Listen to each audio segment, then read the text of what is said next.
যারা মাহফিলে এসে মাহফিলের ছোট ছোট দোষ ত্রুটিকে নিয়ে বিভিন্ন রকম সমালোচনা করেন, তাদের জন্য আজকের ভিডিওটা।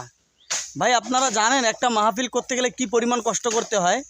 এই যে দেখেন, আমি যে জায়গাগুলো জীবনও আসিনি, এই দেখেন আশেপাশে কোনো বাড়িঘর নেই, অথচ এই জায়গাগুলোয় শিয়ালের আকারা, সাপের আকারা, এই জায়গাগুলো আসছি মাহফিলের জন্য বাঁশ কালেকশনে। এত কষ্ট করে পরিশ্রম করে শুধু আমি না, আমার সাথে আমার ছাত্ররাও আসছে কয়েকজন।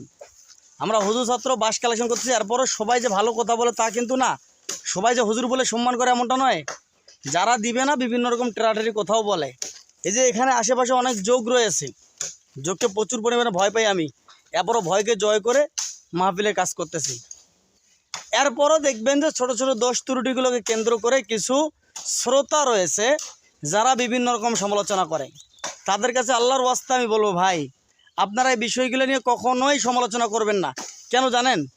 কেউ যদি কোনো একটা প্রোগ্রামের আয়োজন করে, কেউ যদি কোনো একটা অনুষ্ঠানের আয়োজন করে, সে কখনোই চায় না যে অনুষ্ঠানটা অসম্পূর্ণ হয়ে থাক, অনুষ্ঠানটার মধ্যে কোনো ঝামেলা থেকে থাক, অনুষ্ঠানটার মধ্যে কোনো ত্রুটি থাক।